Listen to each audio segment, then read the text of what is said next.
Hi, எல்லாரும் எப்படி இருக்கீங்க? நல்லா இருக்கீங்களா? பெண் தானே, அவளால என்ன பண்ண முடியும்? அவளால வீட்டுல வேலை செய்ய முடியும், குழந்தைங்களை பாத்துக்க முடியும், வீட்டு வேலை தான் செய்ய முடியும், வேற எதுவுமே முடியாது அப்படிங்கிற காலங்கள் எல்லாம் தெரிஞ்சுட்டு இன்னைக்கு நம்மளுடைய பெண்கள் எவ்வளவு உயரத்துக்கு போக முடியுமோ அவ்வளவு உயரத்துக்கு போயிருக்காங்க அப்படின்னு நானும் ஒரு பெண்ணா இருந்து சொல்றதுல எனக்கு ரொம்பவே பெருமைதான். உண்மையாவே ஒரு பெண் நினைச்சானா அவளால ஒரு விஷயத்த உருவாக்கவும் முடியும், ஒரு விஷயத்த அழிக்கவும் முடியும் அப்படிங்கிறது நம்ம எல்லாருக்குமே தெரிஞ்ச ஒரு விஷயம் தான். என்ன உண்மையாவே இந்த விஷயத்த சொல்றப்ப எனக்கு ஒரு டயலாக் ஞாபகம் வருது. பெண் தானே, பெண் சாஃப்ட்டா இருப்பான்னு நினைக்காதீங்க, நான் கொஞ்சம் ரெக்கடான ஆளு அப்படின்னு ஒரு டயலாக் வரும் பாத்தீங்களா? அந்த டயலாக் தான் எனக்கு ஞாபகம் வருது. ஏன்னா அது பெண் பெண் சொல்லிட்டு இருக்கேன்னு பாக்குறீங்களா? ஆமா, உண்மையாவே ஒரு பெண்ணை பத்தின ஒரு விஷயம் தான் நான் அன்னைக்கு நான் சொல்ல போறேன். ஒரு பெண் ரொம்பவே ஒரு மோசமான குணம் இருக்கிற ஒரு மனிதனை திருத்தி ஆஹ் திருத்தி அன்பாலேயே திருத்தி அவளே அவரே கல்யாணம் பண்ணிக்கிட்டாலாம். அந்த மாதிரியான ஒரு ஒரு விஷயத்த சொல்றதுக்கு தான் இதெல்லாம் சொன்னேன். என்ன அப்படி என்ன அந்த மாதிரி விஷயம் என்ன நடந்துச்சு அப்படின்னு சொல்லிட்டு நீங்க கேக்குறீங்களா? ஆமா, உண்மையாவே பல நூற்றாண்டுகளுக்கு முன்னாடி ஷாரியர் அப்படின்னு சொல்லிட்டு ஒரு திறமையா ஆட்சி செய்யக்கூடிய ஒரு மன்னர் இருந்திருக்காரு. அவருக்கு ரொம்பவே ஒரு மோசமான ஒரு குணம் இருந்திருக்கு. என்ன குணம் அப்படின்னு பாத்தீங்கன்னா, அந்த மன்னன் இன்னைக்கு காலையில ஒரு பெண்ணை கல்யாணம் பண்ணானா, அடுத்த நாள் காலையில வர்றதுக்கு முன்னாடி அந்த பெண்ணை சிறை சேதம் பண்ணிடுவாப்லயாம். அது மாதிரி பண்ணிட்டே இருந்திருக்காரு. அந்த மன்னர் பண்ணிட்டே இருக்கும்போது அந்த நாட்டுல இருக்கிற பெண்களோட எண்ணிக்கையே குறைஞ்சிருச்சு. இந்த விஷயத்தெல்லாம் அதாவது டெய்லி ஒரு பெண் பார்த்து திருமணம் பண்ணி குடுக்கறது யாரு அப்படின்னு பாத்தீங்கன்னா, அந்த அரண்மனையில மன்னருக்கு ரொம்ப முக்கியமான விஷயங்களா செஞ்சு கொடுக்கக்கூடிய ஒரு பிரதானி, அதாவது அமைச்சர் அப்படின்லாம் சொல்லுவாங்க பாத்தீங்களா, மந்திரி. அது மாதிரி அவர் தான் செஞ்சுட்டு இருக்காரு. அப்புறம் இப்படியே இந்த விஷயம் தொடர்ந்துட்டே இருக்கும்போது பெண்களோட எண்ணிக்கை இந்த நாட்டுல எல்லாம் குறைஞ்சிருச்சு. அப்போ ஒரு கல்யாணம் பண்ணிக்கிறதுக்கு பெண் இல்லாம எவ்வளவு கஷ்டப்பட்டு இருக்காங்க. இந்த ஆளு என்ன பண்ணிருக்காரு, எத்தனை கல்யாணம் பண்ணிருக்காரு பாத்துக்கோங்க. அதுவும் கல்யாணம் பண்ணி வாழ்றதுக்கு இல்ல, கொலை பண்றதுக்கு. இப்படி அந்த நாட்டுல இருக்க பெண்கள் எல்லாத்தையுமே காலி பண்ணியிருக்கான் அந்த மன்னன்.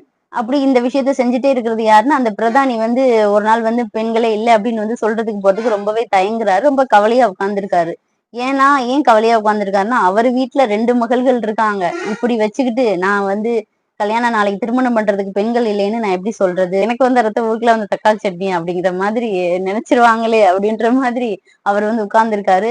இத பார்த்து அவருடைய மகள்கள் என்ன பண்றாங்க, அப்பாவுடைய கவலையை தெரிஞ்சுக்கிட்டு, அப்பா நாளைக்கு நான் மன்னரை நான் கல்யாணம் பண்ணிக்கிறேன் அப்படின்னு சொல்லிட்டு அவருடைய மூத்த மகள் ஷாசரத் சொல்றா.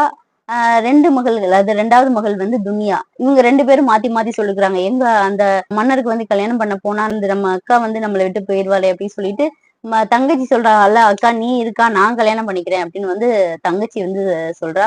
இது மாதிரி மாறி மாறி 2 பேர் சொல்றாங்க. கேட்ட உடனே அப்பாவுக்கு ரொம்பவே கவலையாயிருது. நீங்க என்ன பேசிட்டு இருக்கீங்க? உங்களுக்கு என்ன பைத்தியம் முடிச்சு போச்சா? மன்னரை கல்யாணம் பண்ணா என்ன ஆகணும் உங்களுக்கு தெரியும் தானே அப்படின்னு நீ ரொம்பவே கவலைப்படுறாரு.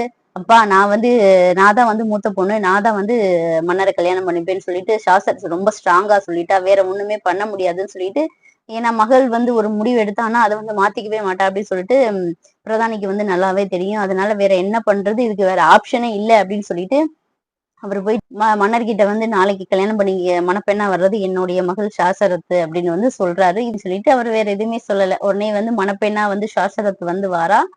அப்படி வந்தப்போ அந்த இரவு வருது. அந்த இரவுல துனியாவும் ஷாசரத்தும் ஒரு பிளான் பண்றாங்க. அப்போ 1001 இரவுகள் ஒவ்வொரு கதையா சொல்றாங்க. அந்த ஒவ்வொரு கதையும் அடுத்த நாள் என்ன நடக்கும் என்ன நடக்கும்னு சொல்லிட்டு ஒரு ஆர்வத்தை தூண்டுற ஒரு கதையா இருக்கு.